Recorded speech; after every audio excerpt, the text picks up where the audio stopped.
I want to thank everyone for joining us today. My name is Susan Evans, and I am honored to welcome you to today's webinar with Dr. Neil Schwartz and Suzanne Coyle, and a discussion on stroke, risk factors, prevention, treatment, and recovery. Kensington Senior Living has 7 unique communities, 4 located in Virginia, Maryland, and New York, and 3 sister communities located in California. Kensington is truly privileged to support care partners and professionals from coast to coast. Kensington focuses on relationship-based care, care built on the foundation of our promise to love and care for your family as we do our own. That promise was what initially drew me to become a member of the Kensington family. It is programs such as the one you are attending now that are so important for those of us walking through a caregiver journey to hear from expert professionals on keeping us current with the latest advances in care, management, and treatment of conditions that affect seniors and their families. Thank you to Kensington for supporting and sponsoring educational webinars. A copy of today's webinar will be delivered to your inbox with links to connect you with these wonderful individuals. Please share the webinar with friends and family. At the end of the program, we will have a conversation with questions that were submitted at registration, but I encourage you to use the Q&A function in the webinar web format. Please join me in welcoming Dr. Neil Schwartz. Dr. Schwartz, if you could share just a few words about yourself with our audience, that would be wonderful. Absolutely. First of all, Susan, thank you so much, and thanks to the Kensington community for inviting me to speak today. Can you see my slides, by the way? Yes. Okay, great. So my name is Neil Schwartz, and I am a stroke neurologist at Stanford. So what that means is I did my training in neurology, and then I did additional training in what's called vascular neurology. And really the focus of my work is on stroke, and I'm involved in the clinical enterprise, seeing patients in the hospital and seeing patients in clinic, but also very involved in education. So I've been involved in the neurology residency program here for about 17 years, and I'm also involved in clinical research, which we won't talk too much about, but we're are interested in stroke recoveries and stem cell therapies for stroke recovery. So today, I'm going to give a very fast and brief overview of stroke, and we're going to cover a lot of ground in really just about 20 minutes or so, although there won't be too many slides. A lot of this, I think, most of you already know, so some of it will be a review, but hopefully there'll be something new for everybody to learn.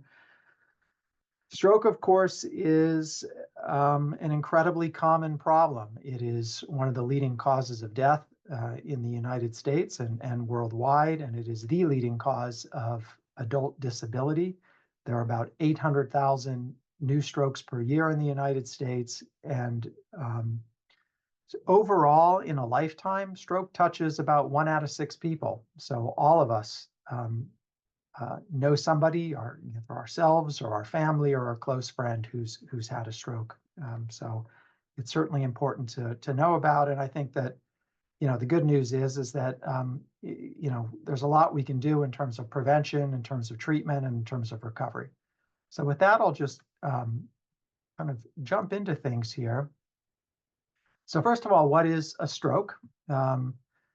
Some of you may not know that stroke is actually a biblical term, and it comes from the idea of being struck down by the hand of God. So stroke is something that would happen very quickly to somebody, and indeed from the outside, that many times is the case. That's where the word comes from. And really what stroke is an injury to the brain that's caused by a disruption of blood flow.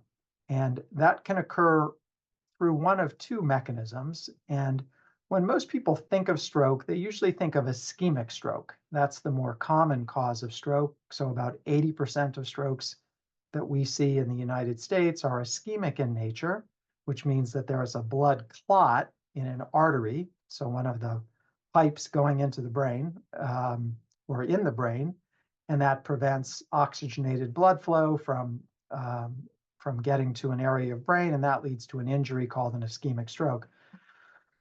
The other type of stroke, though, is a hemorrhagic stroke, and that is when an artery actually ruptures or bursts, and that can damage the brain. This is just a picture. On the left, this is a CAT scan, so it's a type of X-ray used to look at the brain. And you probably don't need to be a radiologist to see that, there's something maybe that shouldn't be here, this little white blob here. And that's actually a small amount of blood. It's really only about 2 or 3 tablespoons of blood at the most. But, and this is, and I apologize, it's a little bit graphic, but this is an autopsy specimen of a patient who had a brain hemorrhage as well. And so you can see that even though the size of it may not be that large, it certainly has the potential to cause a lot of injury to the brain. Today, we're going to be focusing mostly on ischemic stroke and the risk factors and preventative and treatment measures for ischemic stroke. So this is a picture that I often show the medical students and the residents here, which is, overall, I think a good framework to think about when we think about the causes of stroke. And there's supposed to be 3 columns here. The first one we call the pump, and that basically means the heart. The second one we call the pipes, which are the blood vessels. And the third column we call the plasma, which is the blood. And basically, stroke is usually caused by one of those 3 things. So there's something going on in the heart where a blood clot forms and it flies up into the brain. The most common thing that we see is atrial fibrillation, which is a pretty common heart condition, which can lead to blood clots in the heart. The second general category, the pipes, is kind of the broadest, but there are a number of things that can happen to blood vessels that can lead to stroke. One of the most common things that we see is atherosclerosis, or hardening of the arteries, and that's typically caused by various risk factors, which we'll talk about in the next slide. But there are other things that can happen to the arteries as well.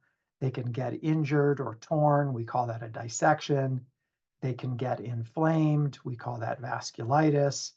They can suddenly narrow. We call that vasospasm. So there's a bunch of different things that can happen to the blood vessels themselves. And then lastly is the plasma. And in some people, the blood can be thicker than perhaps you would want it to be. And there are certain conditions like cancer or pregnancy that actually can lead to the blood being thicker than normal, and it can increase the risk of stroke. There's also some genetic conditions that people have that can make their blood a little bit thicker than others.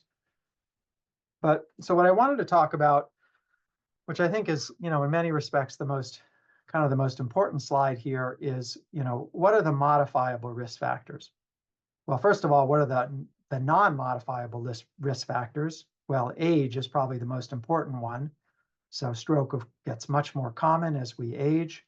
About 75% of strokes are in patients over the age of 65. There's not much we can do about that. But things that we can potentially modify are medical conditions. And number 1 on the list is hypertension. Hypertension is far and away the most important modifiable risk factor for both ischemic and hemorrhagic stroke. Another important one is high cholesterol or hyperlipidemia, diabetes, carotid stenosis, which is a narrowing of the carotid artery, which many times is secondary to some of these other risk factors. And then we mentioned atrial fibrillation. In terms of behaviors, unfortunately, we don't, at least up here in the Bay Area, we don't see quite as much cigarette smoking as we used to, but it's still, of course, epidemic in this country, and probably the worst thing that you could do for not just for cancer, but for your risk of cardiovascular disease like stroke is smoking cigarettes. So certain behaviors like cigarette smoking can increase the risk of stroke dramatically. Alcohol use also increases the risk of stroke, particularly of hemorrhagic stroke. often been asked this question of, well, is it safe to drink alcohol? And the short answer is that any amount of alcohol, unfortunately, probably does increase the risk of stroke. Although, small amounts of alcohol only increase the risk of stroke by, a small amount. But the reality is that there probably is no beneficial effect of drinking alcohol, which is something that all of us were taught in the 80s and 90s and even into the 2000s, that perhaps there was some protective effect of having a glass of wine or two a day. But the reality is that's probably not the case. And then physical inactivity, I would put on there as a risky behavior. And we do know that exercise is really important for controlling cardiovascular risk factors. Okay. How important are these things? Well, hypertension, can lead to almost a 40% reduction in stroke risk. So that's pretty substantial. And then smoking, you can see the risk up here that can decrease it by, up to 50% in the first year. And then by 5 years, you go down to about baseline. And then the use of medications like statins, such as Lipitor, are also really effective and can decrease the risk of stroke by about 20%. That's ischemic stroke. The other thing we tend to do in patients who've had stroke is put them on a type of blood thinner. And the blood thinners usually are grouped into one of two categories. We have what are called antiplatelet drugs. So these are the most commonly used medications, things like aspirin and Plavix. And then in some patients, mostly in patients who have atrial fibrillation, who have mechanical heart valves, we put them on different blood thinners called anticoagulants. So these are some of the ones you've seen the attorneys advertise on TV, Eliquis and Xarelto. They're actually very effective medications for preventing stroke in patients with things like atrial fibrillation. But for many of our patients who have atherosclerosis, they're going to be on an antiplatelet drug like aspirin. Okay.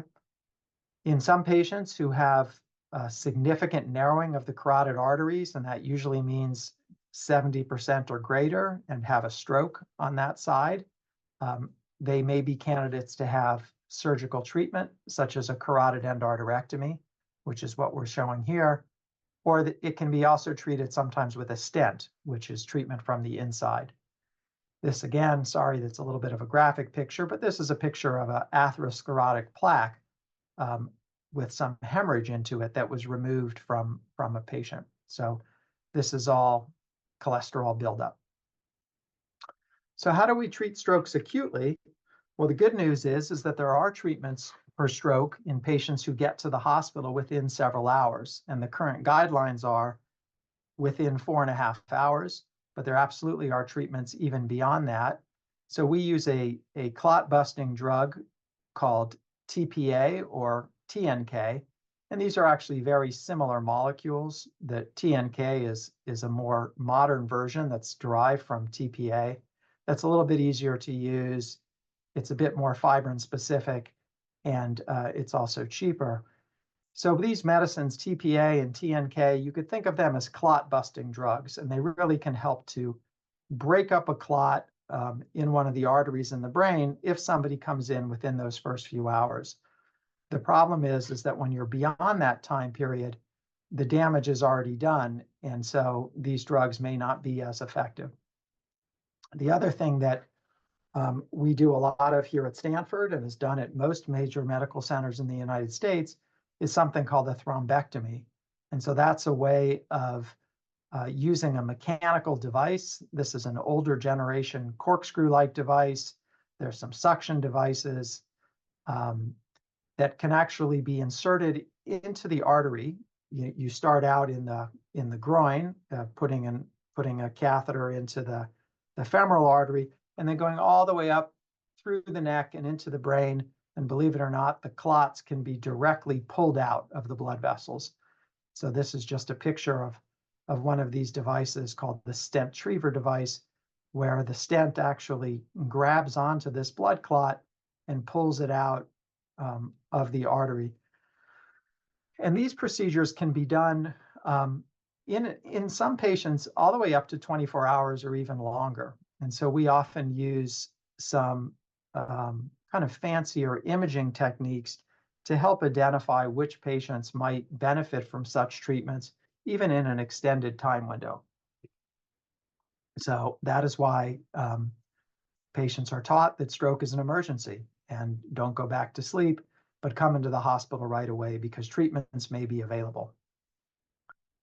The last slide I have is really about stroke recovery. And as I mentioned, this stroke in the United States is the leading cause of disability. Most people do not die from their stroke, but many are left with varying degrees of disability from a stroke. And the important thing to know is that all patients have the capacity to recover from stroke. I see patients even in their 90s who are continuing to improve. It is true, though, that the younger brain has a bit more plasticity in it, which means, a bit more of a capacity to recover or rewire. And what happens in stroke, by and large, is the brain cells don't really grow back in the same way that liver cells or skin cells grow back. But what happens is that there's a rewiring that occurs. And so adjacent areas of brain that are uninjured can take over function for neighboring parts of brain that have been injured. And even pathways can form from the other side. And so that's something that occurs over the course of many, many months and even to a year or beyond. At this point, time is really, one of the mainstays of therapy, along with physical therapy, occupational therapy, and speech therapy. And we think all of those are really essential for stroke recovery.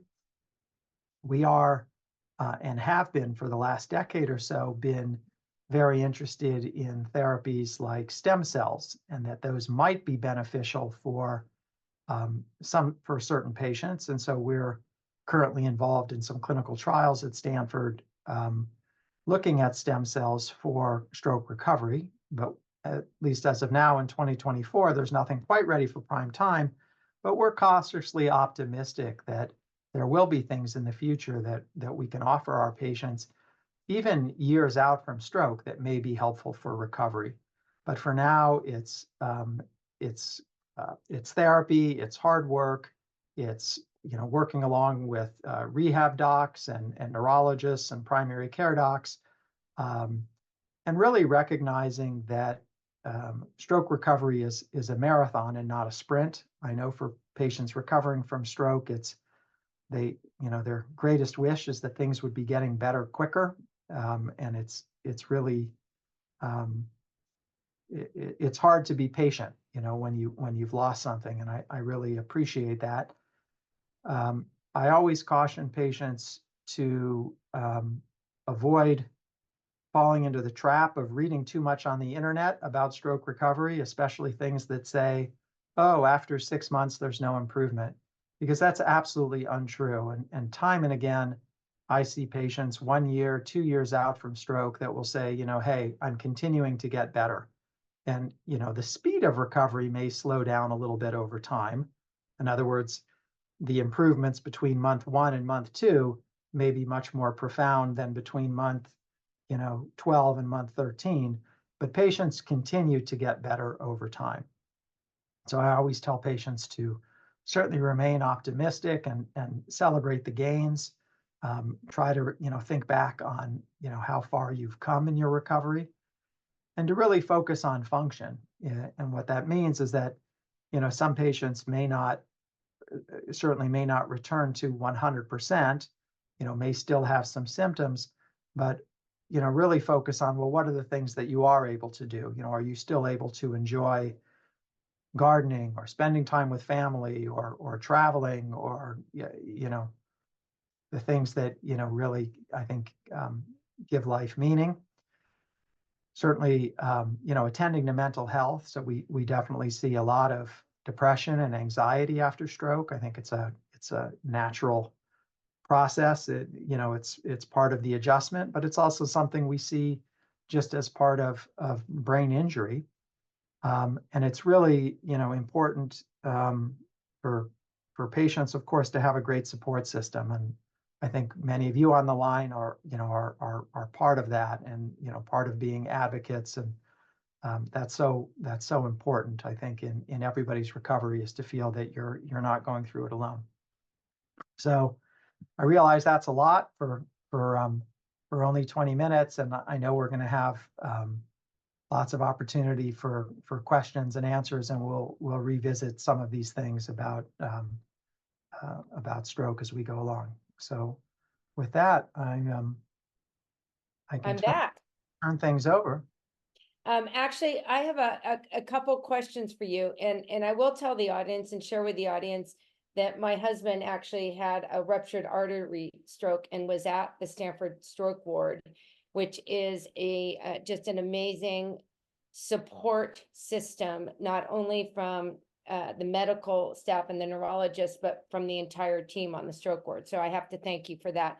And I'm fortunate that I live 30 minutes from Stanford. But what if people aren't close to a hospital? Dr. Schwartz, do you have any suggestions, or, really what are their, what's their game plan? Yeah. So, I mean, fortunately, in the United States, we have a very good emergency medical response system. And we also have a very large network of primary stroke centers and comprehensive stroke centers. And if you call 911 from really almost any community in the United States, you can get yourself pretty quickly, at least to a primary stroke center. Primary stroke centers have ER docs and support staff that are capable of treating both ischemic and hemorrhagic stroke. Primary stroke centers are capable of giving patients the clot-busting drug of TPA or TNK. And also, many of them are involved in a hub and spoke model, where they're part of the spokes, and the comprehensive stroke centers are the hub.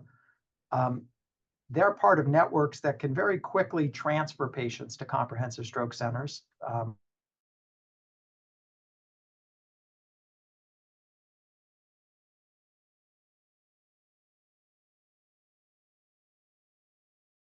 Do some of these more advanced treatments, like the endovascular treatments I mentioned with the catheters.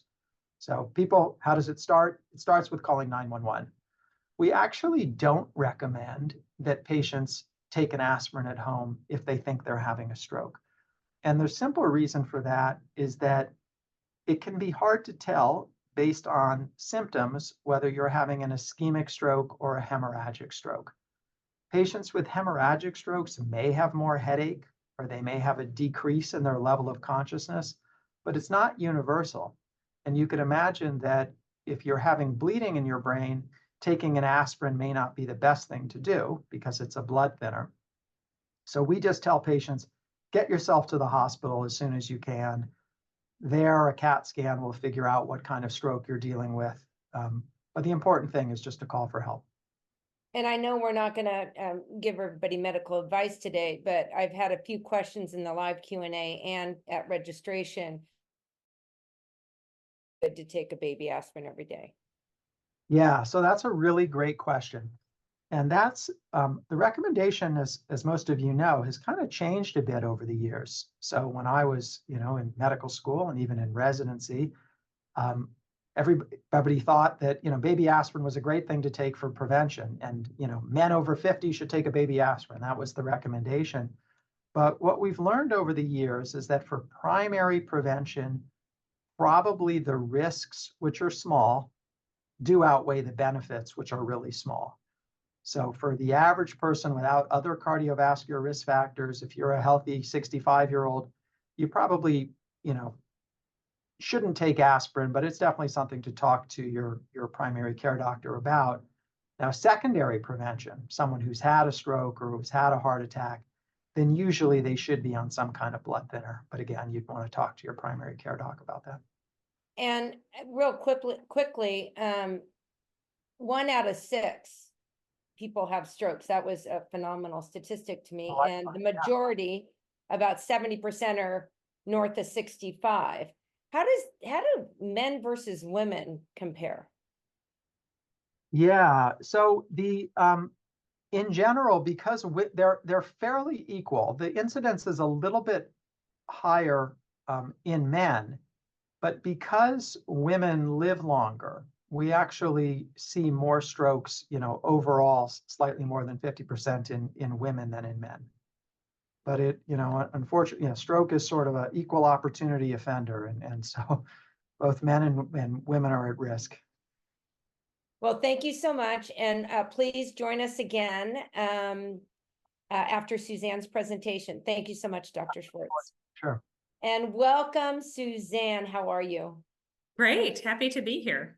I'm so happy you're here. So I'm going to go ahead and let you share with the audience a few words about yourself, and then I will join you again for the live Q&A at the conclusion. Great. Thank you. Okay, get my slides going here. So my name is Suzanne Coyle, and I'm a speech language pathologist or speech therapist, and I work for an organization called the Stroke Comeback Center. And we are a nonprofit in the DC area, and we provide long-term support to stroke survivors throughout their recoveries. So I think Dr. Schwartz did such a great job talking about what happens in those immediate stages when a stroke is happening and the medical interventions that happen right away, hopefully happen right away. So I'd like to pick up and talk a little bit about what happens after somebody has a stroke and what they might experience. Okay, so first off, it makes a big difference where in the brain the stroke is, what types of symptoms you will have.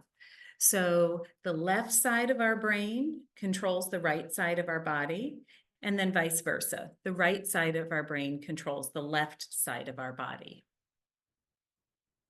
So if someone has a stroke on the left side of their brain, what you are likely to see is paralysis or weakness on the right side of their body.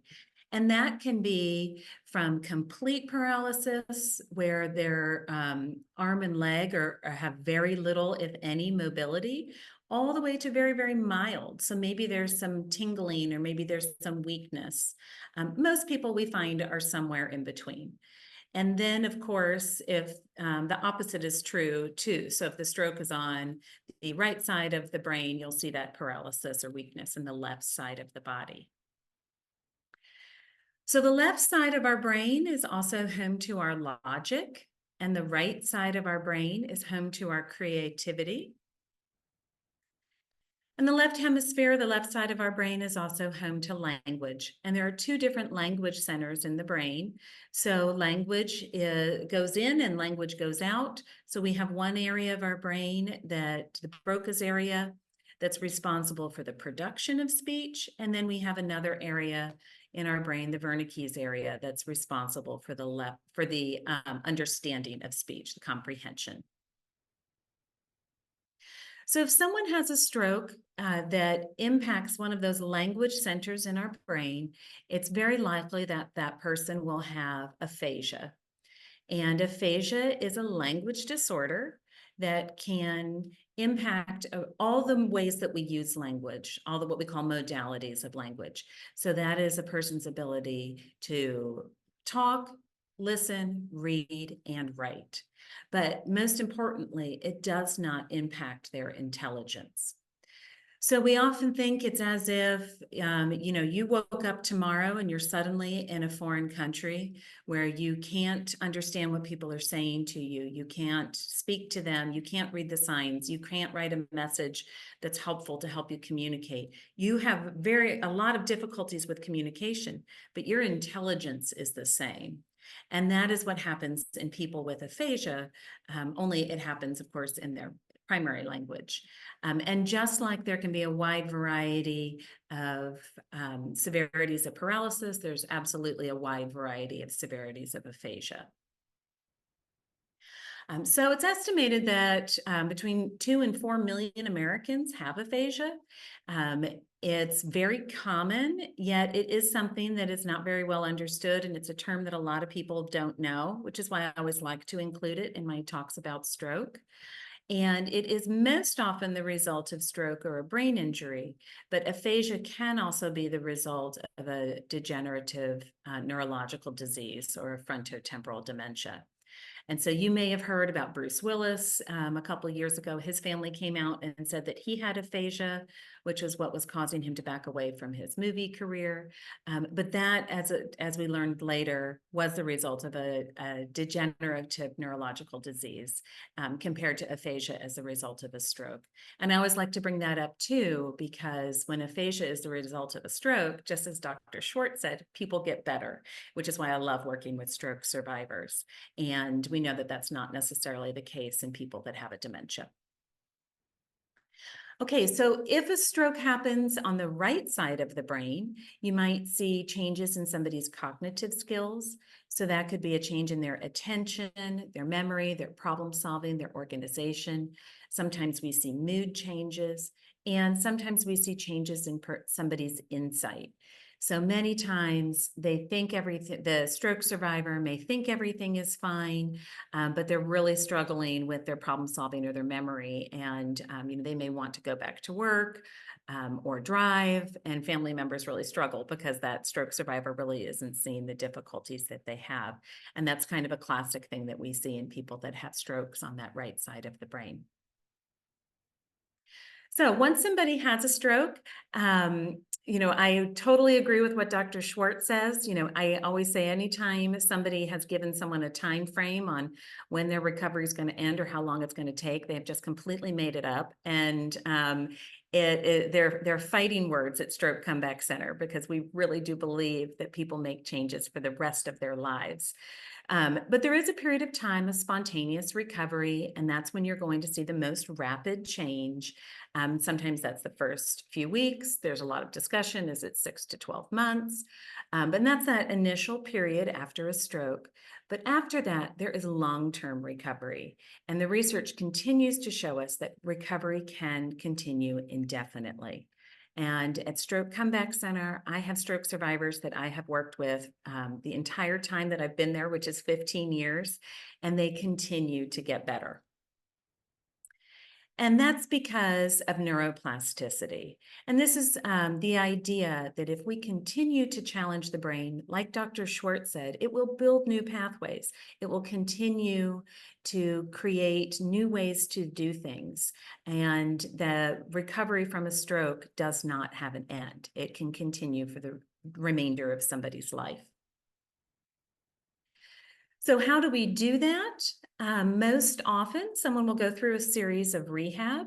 So there are 3 rehab disciplines. There's physical therapy, which will address, usually these are the big picture ideas, will address mobility and strength. It may also address using mobility equipment. Somebody might need to use a wheelchair for a period of time, or use a walker, a cane, a quad cane, something else to help give them balance and give them mobility. And then there's occupational therapy, which addresses some upper body strength, your arms, your hands. They also address the activities of daily living. It's really hard to learn how to do everything with your non-dominant hands. So if you had a stroke on the left side of your body as a right-handed person, you might not be able to do things with your right hand anymore. So you need to learn how to brush your teeth and comb your hair and do buttons and snaps and fasten your seatbelt, all these things with your non-dominant hand.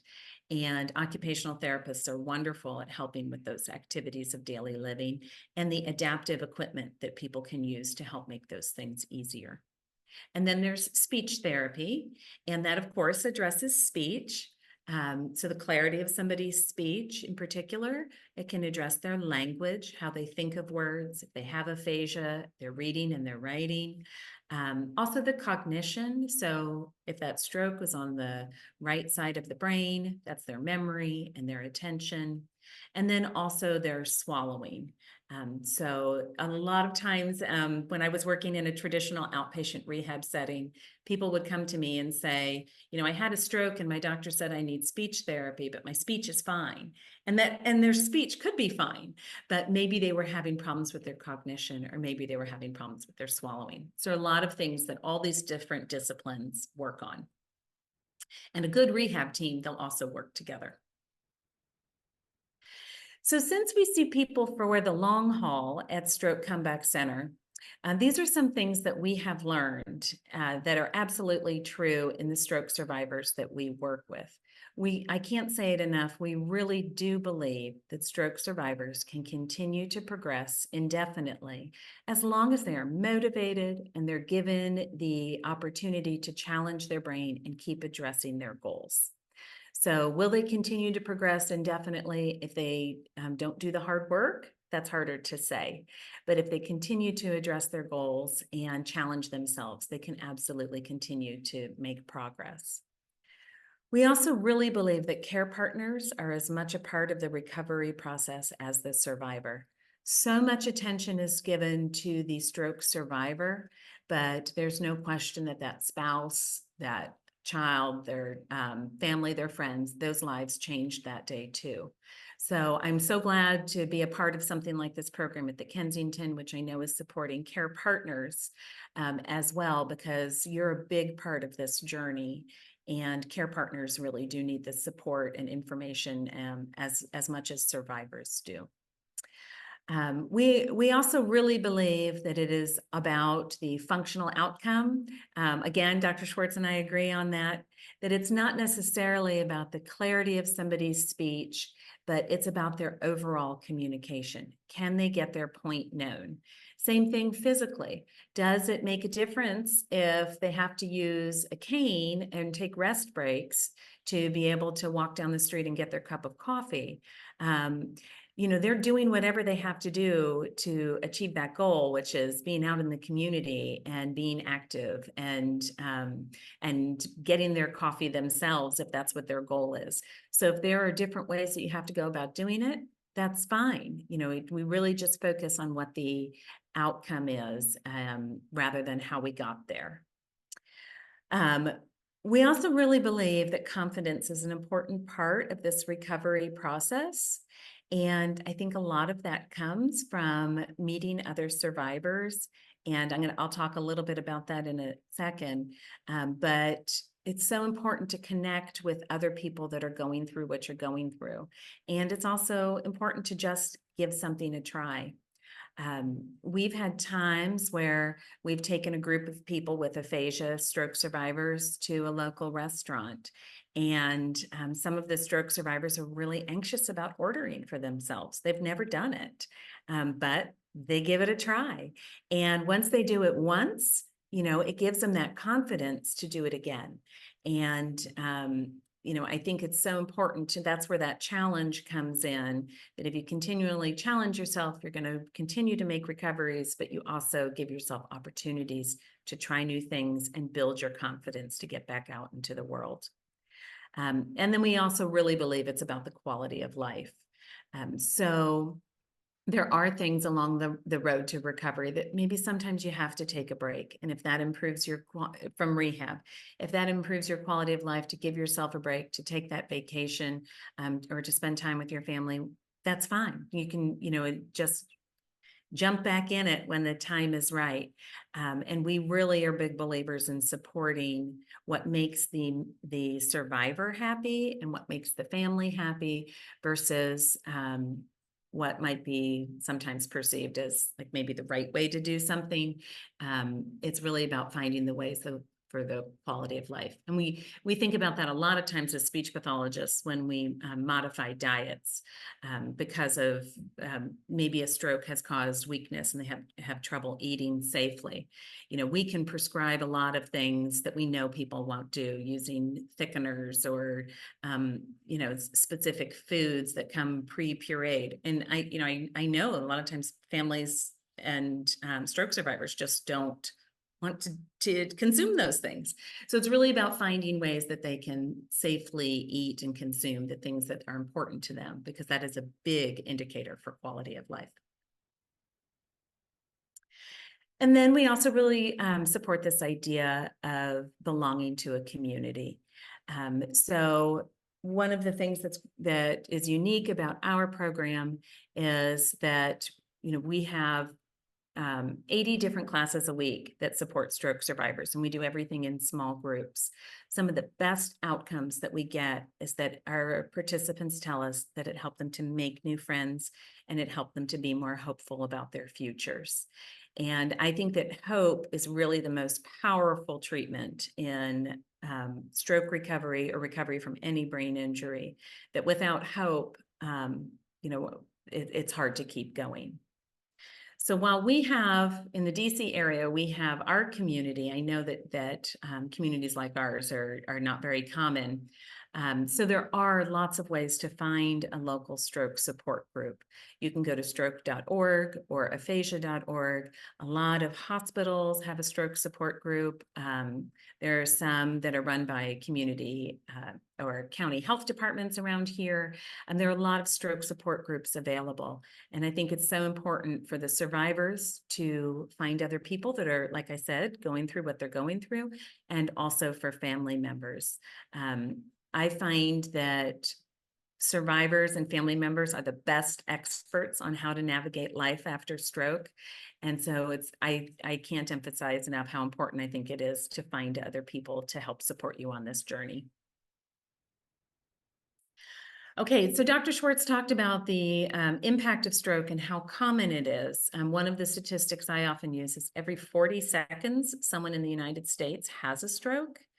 And so despite how common this all is, a lot of times people don't have an idea of what they can do to avoid it, to recognize it, and to be what we call stroke smart. So it's a lot of information that we've given you tonight about the scary pieces of stroke and the impact of stroke, but there are things that you can do to reduce your risks, as Dr. Schwartz talked about, and create the best outcomes. So I know somebody had in the chat or in the Q&A, how do you know if you're having a stroke? It's a great question.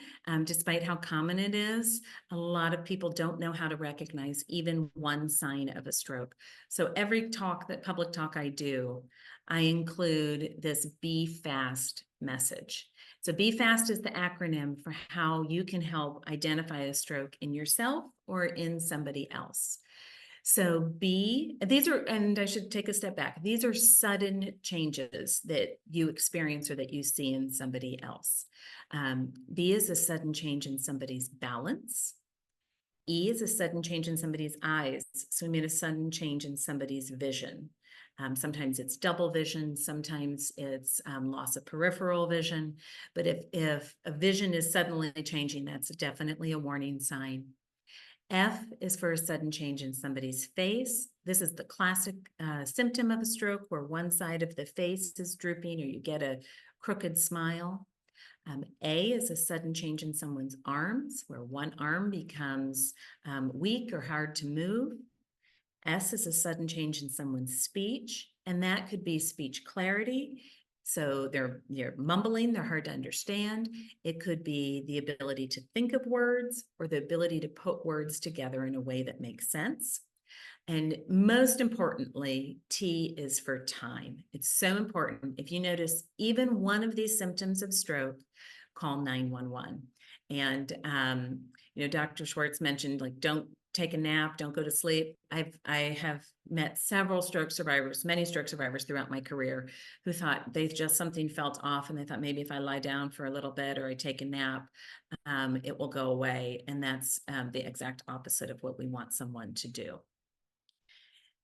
So the reason why it is so important to call 911 is because these great treatments that Dr. Schwartz went through it's amazing. It's the biggest change I've seen in my career, the outcomes after stroke when people have these treatments, but they have to be administered pretty quickly. And so if you think about the time it would take for you to leave your house, drive someone or drive yourself to the hospital, you get to the ER, you have your intake, and then they start the stroke protocol. That could be half an hour later in a good situation, compared to if you call 911, the stroke protocol starts immediately. Around here, I've been in hospitals where they're announcing, stroke, ETA, 3 minutes. Like, the team is ready for a potential stroke to arrive. Once they get there, there's still a lot of intake and history and imaging that needs to happen before these great treatments can be administered. So saving every minute makes a difference. So if in doubt, just call 911. It's a really good day if you get to the hospital and you think somebody is having a stroke, and it turns out not to be. So that's a good outcome. So we just always say, don't take the risk, call 911. So again, this is what you can do to be what we call stroke smart champion, is spread this be fast message. It's so important to think not just that older adults are more likely to have strokes and they should know these signs, but who might be with an older adult when it happens. Maybe it's their children or it's their grandchildren. Maybe it's your neighbors or your friends. So everyone should know this be fast, stroke smart message. Yes, strokes happen most often in older adults, but they happen across the lifespan. People of any age can have a stroke, which is why it's so important for everyone to know this be fast message. And if you were here in Virginia, I'd give you our magnets so you can hang them on your fridge, and know this and share it with your friends. Okay, and that's the end of my piece. Actually, Suzanne, Yeah. I just, and thank you for joining us, Dr. Schwartz, but I just want to commend you for bringing together not only the patients of strokes, but also the community and the care partners. Because the care partners are the ones that are the most challenged, and talk about a mental challenge. And so I think that care partners' sense of community equals confidence. And so I just acknowledge you for that. But one question that actually came in at registration, is there any type of government support programs for the care partners in stroke recovery that you know of? Yes, I saw that question. I think that really depends on where you live.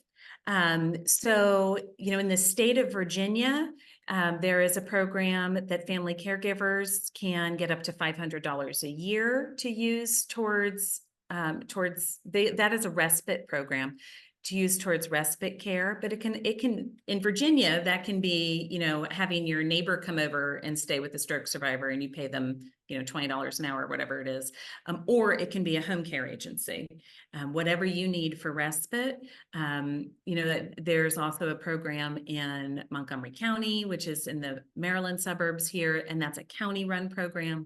So I think it really depends on your local area. So I would check at the city, county, and state level, and see what's might be available to support you. I don't know of a federal or a national program.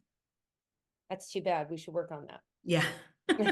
And Dr. Schwartz, a question came in about, and Suzanne as well, how serious are mini strokes or microbleeds? And this person is anonymous, so I can't call them out by name, but they're pretty funny because he or she said, is my doctor just trying to soften the bad news that I'm just having mini worries?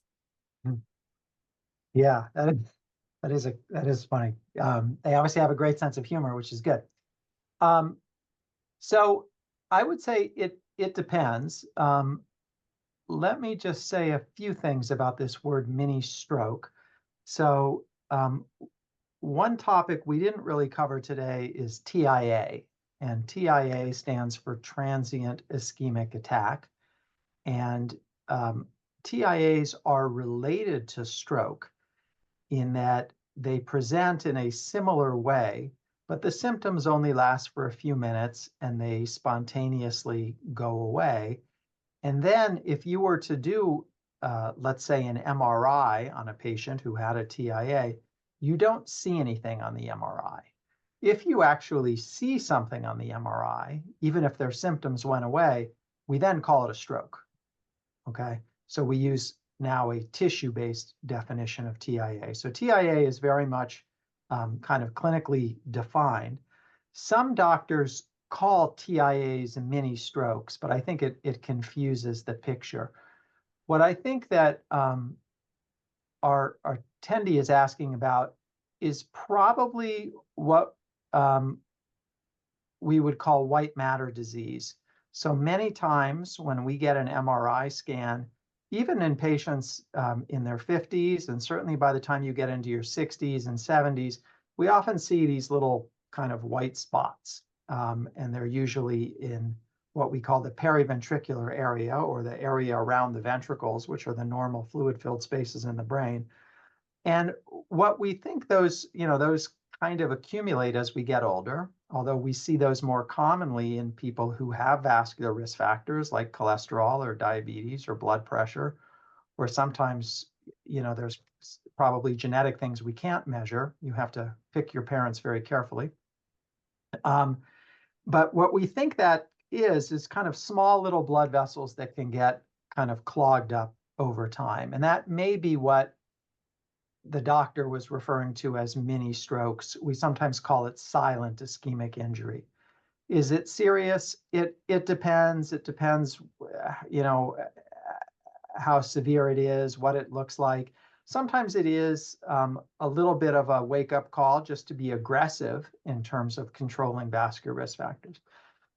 The other part of the question was microbleeds, and that is also something that we would see on an MRI scan, not on a CT. And microbleeds, are thought to be, little leakages of blood. And we can see that in patients who have blood pressure, let's say hypertension, that maybe is not that well controlled. We can see it in some other conditions as well. And I would just say it just depends on how many and what they look like to say whether it's serious or not. I have to trust that, the doctor was not too concerned about it and, didn't really impart a lot of worry. So I hopefully that's the case, that these are mini worries, but I'm not sure. So if it's caused by hypertension and then you treat the cause, can it eliminate the microbleeds? No, the microbleeds will always be there because the way that the MRI is done, it looks for something called hemosiderin, which is a blood breakdown product, which kind of stays there forever. But the goal would be to prevent more of these from happening. And not just to prevent microbleeds, but to prevent, a real hemorrhagic stroke, like I showed in that first slide, which is a macrobleed. Mm-hmm. And can these lead to vascular dementia? They can, kind of in general, this kind of white matter disease or subcortical injury or, small areas of bleeding, it can interrupt circuits and, interrupt the way the brain is all connected. And so I think doing everything we can to prevent this by being really aggressive with controlling our vascular risk factors, eating right, exercising, not only prevents stroke, but also prevents, as you said, vascular dementia. And for Suzanne and for Dr. Schwartz, a lot of questions came in on prevention and recovery about diet.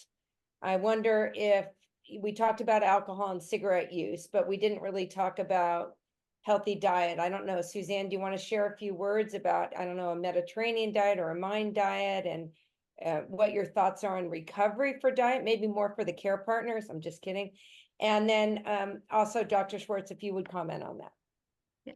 I mean, my experience and what I have read is that, having a heart healthy diet can certainly, be advantageous. So it's all things that is probably not going to be a surprise to anyone, more fruits and vegetables, having whole grains, fish, chicken breast instead of a fried chicken leg, so I'm just really focusing on having, a healthier diet versus following something like a Mediterranean diet. I know that there are some situations where somebody might have other risk factors and they need to be on a low salt diet, or, there are lots of different diets out there, but I think my experience is most stroke survivors can put themselves in a good position by just really focusing on those good healthy eating habits. And Dr. Schwartz, you have more to say about that.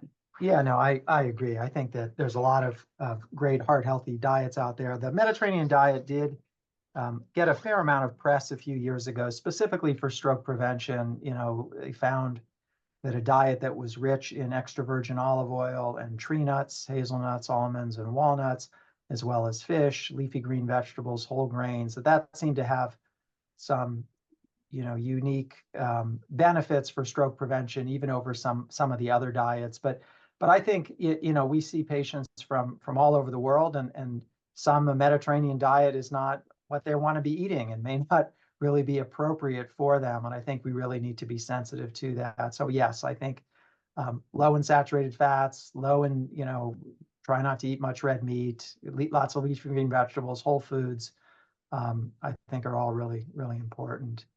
And I exercise. love that you both said the same thing, because, you know, you're trying to recover, you're trying to prevent, but you have to have a little balance. You can't be so all or nothing. You got to have a little balance in your life. And then last but not least, are strokes hereditary? So there is no stroke gene for the most part. The thing that can be hereditary is that some of the major risk factors like diabetes or hypertension, high cholesterol, of course, can run through families.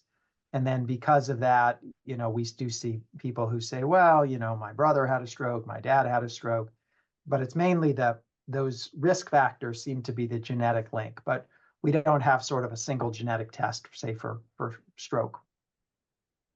Suzanne, do you have anything to add? No, Anything to? I would agree with that. And then there also are some lifestyle, you know, it's the nature nurture. There are some lifestyle pieces that can run through families too that could increase or decrease somebody's stroke risk.